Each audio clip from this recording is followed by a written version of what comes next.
কাণ্ড বলুন তো। মিমি দেরি করে গেলেন অনুষ্ঠানে, যথাসময়ে অনুষ্ঠান শেষ করলেন উদ্যোক্তা, আর উদ্যোক্তা গ্রেফতার হয়ে গেলেন। হ্যাঁ, মিমি চক্রবর্তীর একটি অনুষ্ঠান ছিল, সেই অনুষ্ঠানে পৌঁছানোর কথা ছিল 10টা পৌনে 10টার সময়, আর সেখানে 10:30টার মধ্যে পৌঁছলেও হতো, কিন্তু সেখানে পৌনে 12টায় পৌঁছন, এরকমটাই অভিযোগ মিমি চক্রবর্তী। আর তারপর 12টা পর্যন্ত অনুষ্ঠানের সময়সীমা ছিল, সেই অনুষ্ঠানে উঠে গ্রেফতার, সেই মঞ্চে উঠে অনুরোধ করলেন মঞ্চ থেকে নেমে যাওয়ার উদ্যোক্তা, আর সেই উদ্যোক্তার বিরুদ্ধে হেনস্থার অভিযোগে ধৃত অনুষ্ঠানের উদ্যোক্তা। সমস্ত থানার থেকে এসছে, বিনা নোটিশে এখানে এসছে। এবার আপনি নোটিশটা দেখেন, আমি নিশ্চয়ই যাবো। একটা প্রফেশনাল লোককে আপনি এমনি নিয়ে যেতে পারেন না, পারেন কি স্যার?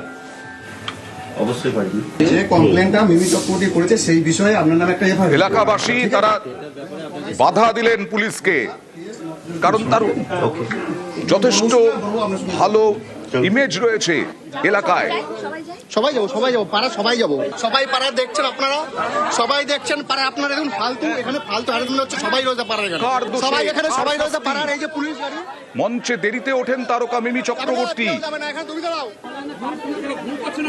আর হেনস্থা হয়ে গেল। দেখুন তো ওই দিনের ছবি দেখুন, ওই দিন কি কোনোভাবে উদ্যোক্তা হেনস্থা করেছিলেন মিমি চক্রবর্তীকে? দেখুন,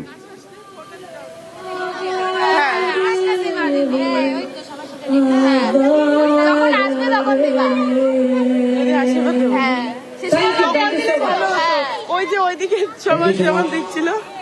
আপনারা মিমি চক্রবর্তীকে দেখলেন, অবশ্যই এখন রাত্রি 12টা বেজে গেছে, এখন মিমি চক্রবর্তী প্রোগ্রাম এখানেই শেষ। ওকে, সবাই খুশি তো? হ্যাঁ, প্রোগ্রাম হবে, আর্টিস্ট আছে। ওকে, একই না নয় বলবে। Thank you so much.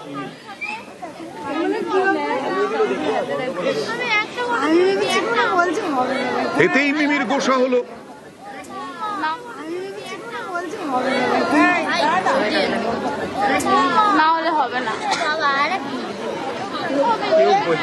মিমি চক্রবর্তীকে স্টেজ থেকে নেমে যেতে বললেন, কারণ 12টা বেজে গেছে।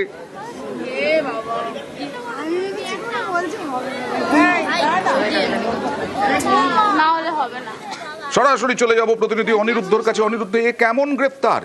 এটা কার দোষে, কার শাস্তি? এসেছিলেন তো অনেকক্ষণ পরে, আর এই ভদ্রলোক তো 12টা বেজে গেছে, না হলে তো উনি কেস খেতেন।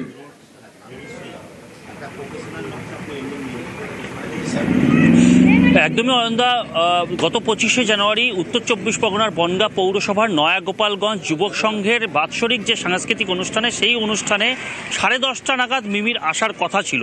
এই তনয় শাস্ত্রী আগেই অভিযোগ করেছিলেন যে মিমির আসার কথা ছিল 10:30টায়, তিনি 1 ঘন্টা 15 মিনিট দেরি করে 11:45 নাগাদ এসে পৌঁছায় অনুষ্ঠান স্থলে, এবং প্রশাসনের তরফ থেকে অনুষ্ঠান করবার জন্য 12টা পর্যন্ত অনুমতি দিয়েছিল। তিনি সেই কারণেই কোনো রকম অপমান করেননি, নমনীয়ভাবে মিমির কাছে আবেদন জানিয়ে রীতিমতন বলেছিল যে মঞ্চ থেকে নেমে যেতে, কারণ 12টা বেজে গেছে, আগামীতে পরীক্ষা রয়েছে, এলাকার ছাত্রছাত্রীদের অসুবিধা হতে পারে, সেই কারণেই তিনি অনুরোধ করেছিলেন। এবং মিমির অভিযোগকে তিনি মিথ্যা অভিযোগ বলেও দাবি করেছিলেন আগে, এবং রীতিমতন আজ সেই অভিযোগেই এই উদ্যোক্তা শ্রী তনয় শাস্ত্রীকে গ্রেপ্তার করেছে বনগাঁ থানার পুলিশ। এবং পুলিশের সূত্রে খবর, ইতিমধ্যেই পুলিশের তরফ থেকেও একটি স্বপ্রণোদিত মামলা করা হচ্ছে এই তনয় শাস্ত্রীর বিরুদ্ধে, কারণ এই মিমির ঘটনার তদন্ত করতে গিয়ে পুলিশকে বাধা সৃষ্টি করা হয়েছে এবং পুলিশকে হেনস্থা করা হয়েছে। সেই অভিযোগে তনয় শাস্ত্রীকে গ্রেপ্তার করা হয়েছে এবং আরো 2জনকে, অর্থাৎ মোট এই ঘটনায় 3জন। অতি সক্রিয়তা কেন? আমি নিশ্চয়ই যাবো। একটা প্রফেশনাল লোককে আপনি এমনি নিয়ে যেতে পারেন না, পারেন কি স্যার? দেখো, ইতিমধ্যেই ওই এলাকার অর্থাৎ নয়াগোপালগঞ্জের যে সমস্ত বাসিন্দারা আছে, তারা রীতিমতন অভিযোগ করছেন যে এই তনয় শাস্ত্রীকে ব্যক্তিগতভাবে আক্রমণ করবার জন্যই তাকে গ্রেপ্তার করা হয়েছে। এবং তার আইনজীবী যেটা জানিয়েছে যে মিমি চক্রবর্তী যে অভিযোগ করেছেন, সেই অভিযোগের সমস্ত ধারাগুলো বেলেবেল সেকশন, অর্থাৎ জামিনযোগ্য ধারা।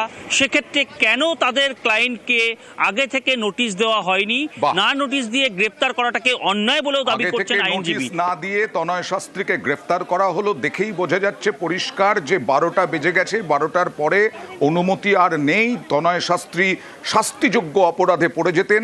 মিমি চক্রবর্তী অনেক দেরি করে গেলেন, তারপরে তিনি অভিযোগ দায়ের করে দিলেন যে হেনস্থার। তো সেদিন কি বলেছিলেন মিমি চক্রবর্তী দেখুন। ক্যারিয়ারে এটা প্রথমবার হলো। এই উদ্ধত্ত আমি কোনোদিন কোনো অর্গানাইজারের থ্রু থেকে দেখিনি।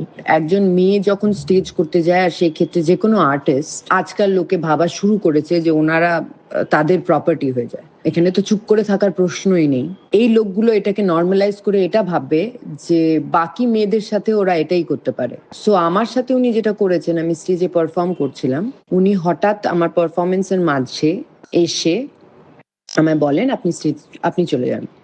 আমি সিরিয়াসলি আমি বুঝতে পারিনি উনি আমায় বলছেন। The shock came so subtle. আমি কিচ্ছু বলি না, আমি ওনার দিকে তাকালাম, উনি বললেন হ্যাঁ আপনি চলে যান, নেমে যান স্টেজ থেকে।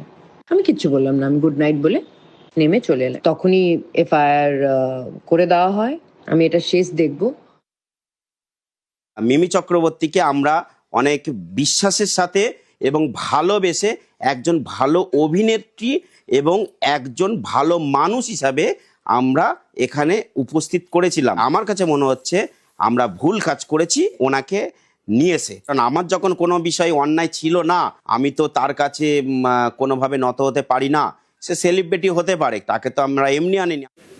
প্রশ্ন উঠছে, মিমি চক্রবর্তী একজন নামকরা অভিনেতা, মিমি চক্রবর্তী একজন প্রাক্তন সাংসদ, তার জন্যই কি অতি সক্রিয় পুলিশ?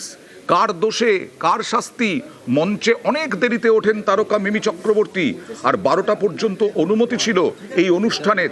তাহলে হেনস্থা কোথায়? এখানেই প্রশ্ন, অতি সক্রিয়তা কেন পুলিশের? কেস একটা করেছেন, একটা কমপ্লেন হয়েছে, সবই বেলেবেল সেকশনের কেস। উইদাউট নোটিশে পুলিশ ধরে নিয়ে এসছে। নোটিশ দিতে পারতেন, আমরা কোর্টে সারেন্ডার হয়ে যেতাম, বেল নিয়ে নিতাম, সমস্যার কিছু ছিল না।